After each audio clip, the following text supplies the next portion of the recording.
നമുക്ക് കന്നിമൂല എന്ന് പറയുമ്പോൾ നമ്മുടെ വാസ്തുവിൽ ഏറ്റവും പ്രധാനപ്പെട്ട ഒരു ദിക്കാണ്.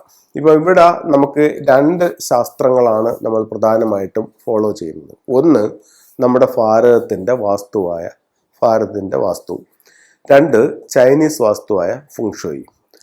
അപ്പോൾ ഇതിനകത്ത് രണ്ടിന്റെയും ബേസിക് ആയിട്ട് കുറെ കാര്യങ്ങൾ പറയുന്നുണ്ട്. പക്ഷെ ചില കാര്യങ്ങളിൽ കുറച്ച് വ്യത്യാസങ്ങളും പറയുന്നുണ്ട്. ഒന്നെന്ന് പറയുന്നത് രണ്ടും സ്ക്വയറോ റെക്ടാഗിൾ ഷേപ്പിലോ ആയിരിക്കണം വീട് എന്ന് പറയുന്നുണ്ട്. എന്നിട്ട് അതിനെ കറക്റ്റ് 9 ഡിവൈഡ് ചെയ്യുകയും 8 ദിക്കുകൾ ഒരു ബ്രഹ്മസ്ഥാനവും വെച്ചിട്ട് രണ്ടിലും വാസ്തുപ്രകാരവും ഫെങ്ഷു പ്രകാരവും കാര്യങ്ങൾ പറയുന്നുണ്ട്. ഇവിടെ ഫെങ്ഷുയിലെ ചില നക്ഷത്രങ്ങൾ വരുന്നത് ആ സ്ഥലത്ത് ഒരുപാട് അതിൻ്റെ സ്വാധീനം ചെലുത്തുമെന്നുള്ള കാര്യത്തിൽ യാതൊരു സംശയവുമില്ല. കാരണം കഴിഞ്ഞ ഇത്രയും വർഷങ്ങളായിട്ട് നമ്മൾ ഈ ഒരു രംഗത്ത് നിൽക്കുന്നത് കൊണ്ട് ആ നക്ഷത്രങ്ങൾ ഓരോ സ്ഥലത്തും വീഴുന്നത് നമ്മൾ ഓരോ വീടിനെയും മനസ്സിലാക്കി കൃത്യമായിട്ട് അതിൻ്റെ ഒരു ഇൻഫ്ലുവൻസ് ആ ഭാഗത്തുണ്ടെന്നുള്ളത് നമുക്ക് മനസ്സിലാക്കാനായിട്ട് സാധിച്ചിട്ടുണ്ട്. അപ്പോൾ നമുക്ക് അവിടെ ആ പറയപ്പെടുന്നതായിട്ടുള്ള പ്രശ്നങ്ങൾ അല്ലെങ്കിൽ സൗഭാഗ്യങ്ങൾ അവിടെ കിട്ടുന്നതായിട്ട് നമുക്ക് മനസ്സിലാക്കിയിട്ടുണ്ട്. ഇപ്പൊ ഈ വർഷം നമുക്ക് വാസ്തുവിൽ നമ്മൾ പൊതുവെ പറയുന്നത് യാതൊരു കാരണവശാലും തെക്കു പടിഞ്ഞാറ് ഭാഗത്ത് പ്രധാന വാതിലോ അവിടെ ലിവിംഗ് റൂമോ പാടില്ല എന്ന് വാസ്തുവിൽ പറയുന്നുണ്ട്. വാസ്തുവിൽ പറയുന്നത് തെക്കു പടിഞ്ഞാറ് ഭാഗത്ത് വേണം മാസ്റ്റർ ബെഡ്റൂം വരാനാണെന്നുള്ളതാണ് പറയുന്നത്. ഫെങ്ഷുയിൽ അങ്ങനെയൊന്നും അല്ല പറയുന്നത്. ഫെങ്ഷുയിൽ പറയുന്നതെന്ന് പറഞ്ഞു കഴിഞ്ഞാൽ ഇതിൻ്റെ ഒരു ഫ്ലൈയിങ് സ്റ്റാർ കണക്കുണ്ട്. അതായത് വീട് വെച്ച കാലഘട്ടവും വീട്ടിനകത്തു നിന്ന് കിട്ടുന്ന ഡിഗ്രിയും വെച്ചുകൊണ്ട് ഇതിന്റെ ഓരോ ദിക്കുകളുണ്ട്. അപ്പൊ ആ ദിക്കുകളിൽ മൗണ്ടൻ സ്റ്റാർ, വാട്ടർ സ്റ്റാർ എന്ന് പറഞ്ഞൊരു തിയറി ഉണ്ട്. അപ്പൊ നല്ല മൗണ്ടൻ സ്റ്റാർ ഉള്ള റൂമിൽ കിടക്കുക, നല്ല വാട്ടർ സ്റ്റാർ ഉള്ളിടത്ത് നിങ്ങളുടെ പ്രധാന ഡോറ് വെക്കുക എന്നുള്ളതാണ് ഫെങ്ഷുയിൽ പറയുന്നത്. വാസ്തുവിൽ അങ്ങനെയല്ല. വാസ്തുവിൽ എല്ലാത്തിനും ഒരൊറ്റ കണക്കാണ്. തെക്ക് പടിഞ്ഞാറ് മാസ്റ്റർ ബെഡ്റൂം, അഗ്നികോണിൽ അടുക്കള, അവിടെ പറ്റൂല്ലെങ്കിൽ വായുകോണിൽ അടുക്കള, ഈശാന കോണിൽ പ്രധാന ഡോറ് വരിക, അല്ലെങ്കിൽ സിറ്റ് ഔട്ട് വരിക, അല്ലെന്നുണ്ടെങ്കിൽ സ്റ്റഡി റൂം ആക്കി മാറ്റുക, അങ്ങനെയുള്ള കാര്യങ്ങളാണ് ഇതിൽ പറയുന്നത്. ഫെങ്ഷുയിലാണെങ്കിലോ ആ സ്റ്റാറുകളെ ബേസ് ചെയ്തിട്ട് ബെഡ്റൂമിന് അതിന് ഇന്ന ബെഡ്റൂം തന്നെ വരണമെന്നുള്ളതല്ല.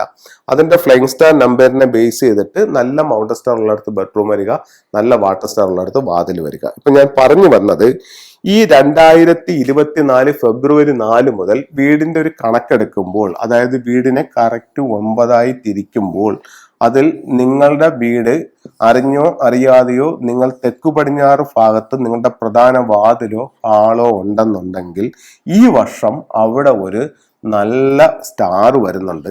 ആ സ്റ്റാറിനെ നിങ്ങളൊന്ന് ആക്ടിവേറ്റ് ചെയ്യുകയാണെന്നുണ്ടെങ്കിൽ ഉറപ്പായിട്ടും സാമ്പത്തികമായിട്ട് അഭിവൃദ്ധി ഉണ്ടാവുമെന്ന് ഫെങ്ഷുയിൽ പറയുന്നുണ്ട്. അപ്പം അത് എന്താണെന്ന് വെച്ച് കഴിഞ്ഞാൽ, ഇപ്പൊ ഇത് തന്നെ ഞാൻ വീടിനെ കറക്റ്റ് 8 ദിക്കായിട്ട് എടുത്തു. അപ്പൊ ഇതാണ് നമ്മുടെ കന്നിമൂല എന്ന് പറയുന്നത്. അപ്പൊ ഈ ഭാഗത്ത് ഒരു ഡോറോ വാതിലോ ലിവിംഗ് റൂമോ വരാൻ പാടില്ല എന്ന് പറയുന്നത്. പക്ഷെ ഫെങ്ഷുയിൽ ഈ വർഷം ഇവിടെ 9 എന്ന് പറയുന്ന ഒരു നക്ഷത്രം വന്നിട്ടുണ്ട്. 9 എന്ന് പറയുന്ന ഒരു നക്ഷത്രം വന്നിട്ടുണ്ട്. അപ്പൊ തെക്ക് പടിഞ്ഞാറ് ഭാഗത്ത് 9 വരുമ്പോൾ ഇത് ഒരു സമ്പത്തിന്റെ നക്ഷത്രമായിട്ടാണ് 9-നെ ഫെങ്ഷുയിൽ കണക്കാക്കുന്നത്. അപ്പം നിങ്ങൾക്ക് ഇവിടെ ഒരു ലിവിംഗ് റൂം ഉണ്ടെന്ന് കരുതുക. അങ്ങനെയാണെങ്കിൽ ഈ ലിവിംഗ് റൂമിൽ നിങ്ങൾ ഒരു വാട്ടർ ഫൗണ്ടനോ അങ്ങനെ ഒരു ആക്ടിവേഷൻ എന്തെങ്കിലും നിങ്ങൾക്ക് തെക്ക് പടിഞ്ഞാറ് ഭാഗത്ത് ലിവിംഗ് റൂം ഉണ്ടെങ്കിൽ ഈ വർഷം ചെയ്തു കഴിഞ്ഞാൽ ഉറപ്പായിട്ടും നല്ലൊരു സാമ്പത്തിക നേട്ടം നിങ്ങൾക്ക് ഈ വർഷം ഉണ്ടാവും. നമ്മുടെ വാസ്തുവിൽ നിന്നും ഒത്തിരി വ്യതിചലിച്ചിട്ടാണ് ഞാനിത് സംസാരിക്കുന്നത്. ഇത് ഫെങ്ഷുയെ മാത്രം ഉൾക്കൊണ്ട് സംസാരിക്കുകയാണ്. നിങ്ങൾക്ക് ബെഡ്റൂം ആണെങ്കിൽ ഒരു കാരണവശാലും അവിടെ ഒരു ഫൗണ്ടൻ വെക്കാൻ പാടില്ല. അതേസമയം നിങ്ങൾക്ക് അവിടെ ഒരു ലിവിംഗ് റൂമോ ഒരു ഡൈനിങ് റൂമോ ആണെന്നുണ്ടെങ്കിൽ അതിൻ്റെ സൗത്ത് വെസ്റ്റ് കോർണറിൽ ഈ വർഷം ഒരു വാട്ടർ ഫൗണ്ടനോ അല്ലെങ്കിൽ ഒരു അക്വേറിയമോ വെച്ച് വർക്ക് ചെയ്യുകയാണെങ്കിൽ ഈ വർഷം നല്ല സാമ്പത്തിക ഉയർച്ചയ്ക്കുള്ള എല്ലാ കാര്യങ്ങളും ആ ദിക്കിൽ പറയുന്നുണ്ട്. ഇതുപോലെ മറ്റൊരു തിയറി ഉണ്ട്. ഇപ്പൊ നമുക്ക് ഇതിലെടുക്കാം. അതായത് 999 ഉള്ള വീടുകളായിട്ടില്ല, ഇനി ആകത്തതേ ഉള്ളൂ. അതുപോലെ 79 ഈ കോമ്പിനേഷനിലാണ് നമ്മളുടെ വീട് വരുന്നതെന്നുണ്ടെങ്കിൽ ഈ കോമ്പിനേഷൻ വരുന്ന ഭാഗത്ത്, അതായത് വാട്ടർ സ്റ്റാർ 9 വരുന്ന ഭാഗത്ത് നിങ്ങൾക്ക് ഇതുപോലെ വാട്ടർ ആക്ടിവേഷൻ ചെയ്ത് കഴിഞ്ഞാൽ വെൽത്ത് ഉണ്ടാവും എന്നുള്ള കാര്യത്തിൽ യാതൊരു സംശയവുമില്ല. അതെന്ന് പറയുന്നത് വരുന്ന 20 വർഷങ്ങളിലേക്ക് നമുക്ക് ചെയ്യാവുന്നതാണ്. മറ്റേതെന്ന് പറഞ്ഞാൽ ഈ ഒരു ഒറ്റ വർഷം മാത്രം അവിടെ ചെയ്താൽ മതിയാവും, അടുത്ത വർഷം സ്റ്റാർ മാറിപ്പോവും. മറ്റേതെന്ന് പറഞ്ഞാൽ വീടിന്റെ ഫ്ലൈങ് സ്റ്റാർ അനുസരിച്ചിട്ട് ഈ ഒരു കോമ്പിനേഷൻ എവിടെയാണോ അതാണ് ഓരോ വീടിന്റെയും വെൽത്ത് സ്പോട്ട്. ആ ഭാഗം നിങ്ങൾ ആക്ടിവേറ്റ് ചെയ്യുകയാണെന്നുണ്ടെങ്കിൽ അടുത്ത 20 കൊല്ലത്തേക്ക് ശരിക്കും സമ്പത്തും സൗഭാഗ്യങ്ങളും ഉണ്ടാവും. ഇപ്പം കഴിഞ്ഞ വർഷങ്ങളിൽ ഇപ്പം നിങ്ങളുടെ വീടിന്റെ എൻട്രൻസിൽ 7-9 എന്ന് പറയുന്ന ഒരു കോമ്പിനേഷൻ അല്ലെങ്കിൽ ഒരു 9 എന്ന് പറയുന്ന കോമ്പിനേഷനോ ആയിരുന്നു. പക്ഷേ കഴിഞ്ഞ വർഷങ്ങൾക്കൊന്നും നിങ്ങൾക്ക് അത്രയും പ്രോസ്പെരിറ്റി കിട്ടിയില്ല. എന്നിരിക്കെ ഇപ്പോൾ നിങ്ങളുടെ എൻട്രൻസിൽ 9 ഉണ്ടെങ്കിൽ, അതായത് ഫ്ലൈങ് സ്റ്റാറിൽ 9 ഉണ്ടെങ്കിൽ, ഫ്ലൈങ് സ്റ്റാറിന്റെ വാട്ടർ സ്റ്റാറിൽ 9 ഉണ്ടെന്നുണ്ടെങ്കിൽ അടുത്ത 20 കൊല്ലം നിങ്ങൾക്ക് നിങ്ങളുടെ വീട്ടിലേക്ക് ഒരുപാട് ആഘോഷങ്ങളും സമ്പത്തും സമൃദ്ധിയും ഒക്കെ ഉണ്ടാവാനുള്ള എല്ലാ സാധ്യതകളും ഉണ്ട്. അപ്പം ഇത്തരത്തിൽ നിങ്ങളുടെ വീട്ടിൽ എവിടെയാണ് ഈ 9 വന്നിരിക്കുന്നത് എന്നുള്ളത് നല്ലൊരു ഫെങ്ഷി കൺസൾട്ടിനെ കാണിച്ച് നിങ്ങളത് കണ്ടുപിടിച്ച് ചെയ്യുകയാണെന്നുണ്ടെങ്കിൽ ആ ഭാഗം നിങ്ങളൊന്ന് ആക്ടിവേറ്റ് ചെയ്യുക. അടുത്ത 20 വർഷത്തേക്ക് നിങ്ങൾക്ക് തിരിഞ്ഞു നോക്കേണ്ട ആവശ്യം ഉണ്ടാവില്ല. നല്ല ഒരു പ്രോസ്പെരിറ്റിയിലേക്ക് നിങ്ങളെ കൊണ്ടുപോകാനായിട്ട് ഈ 9 എന്ന് പറയുന്ന വെൽത്ത് സ്റ്റാർ നിങ്ങളെ സഹായിക്കുന്നതാണ്. ഈ ഒരു കാര്യം നിങ്ങൾ മനസ്സിലാക്കിയിരിക്കുക.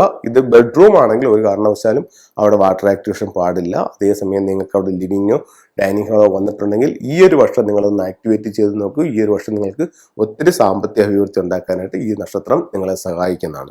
ഫെങ്ഷുയിലെ ചില ടൂളുകൾ നമുക്ക് നോക്കാം. ഇത് 5 എലമെന്റ് പഗോഡ. ഇത് ആനുവൽ സ്റ്റാർ 5 വരുന്നിടത്ത് നമുക്ക് ഉപയോഗിക്കാവുന്നതാണ്. അതുപോലെ തന്നെ ഫ്ലൈങ് സ്റ്റാറിൽ 5 വരുന്നിടത്തും അത് ഉപയോഗിക്കാവുന്നതാണ്. ഇത് മാൻഡേരിയൻ ഡക്കാണ്. ഇത് വിവാഹത്തിനും അല്ലെങ്കിൽ ഭാര്യ ഭർത്തൃ ഐക്യത്തിനും വേണ്ടിയിട്ട് ഉപയോഗിക്കാം. ഇത് ആനുവൽ സ്റ്റാർ 2 ഫ്ലൈങ് സ്റ്റാർ 2 വരുന്ന സ്ഥലത്ത് നമുക്ക് ആരോഗ്യം മെച്ചപ്പെടാൻ വേണ്ടിയിട്ട് ഈ 6 മെറ്റൽ കോയിൻസ് ഉപയോഗിക്കാവുന്നതാണ്. ഇത് നമുക്ക് പേര്, പ്രശസ്തി, വിജയമൊക്കെ ഉണ്ടാവാനായിട്ട് ഒന്നുകിൽ മെയിൻ ഡോറിൽ നിന്നും ഉള്ളിലേക്ക് കടന്നു വരുന്ന രീതിയിൽ ചെയ്യുക, എങ്കിൽ സ്വീകരണ മുറിയുടെ സൗത്ത് ഭാഗത്തോ അല്ലെങ്കിൽ ഡൈനിങ് ഹാളിന്റെ സൗത്ത് ഭാഗത്തോ വിക്ടറി ഹോഴ്സിന് നമുക്ക് വെക്കാവുന്നതാണ്. ഇത് ഡ്രാഗൺ ഹെഡും ടോട്ടോയുടെ ബോഡിയും അതിന്റെ മുകളിൽ ലാഫിൻ ബുദ്ധ ഇരിക്കുന്നതായിട്ടാണ്. ഇത് മെയിൻ നമ്മുടെ ലിവിംഗ് റൂമിന്റെ സൗത്ത് ഈസ്റ്റിലാണ് വെക്കുന്നതെങ്കിൽ നമുക്ക് സാമ്പത്തികമായിട്ട് അഭിവൃദ്ധിയും, നോർത്തിലാണെങ്കിൽ തൊഴിൽപരമായിട്ടുള്ള അഭിവൃദ്ധിയും ഉണ്ടാവാനായിട്ട് ഏറ്റവും നല്ലൊരു ടൂളായിട്ട് ഫെങ്ഷുയിൽ അതിനെ കണക്കാക്കുന്നുണ്ട്. അപ്പോൾ എല്ലാവർക്കും എല്ലാ ഐശ്വര്യങ്ങളും ഉണ്ടാവട്ടെ എന്ന് പ്രാർത്ഥിച്ചുകൊണ്ട് നിർത്തുന്നു. നന്ദി, നമസ്കാരം.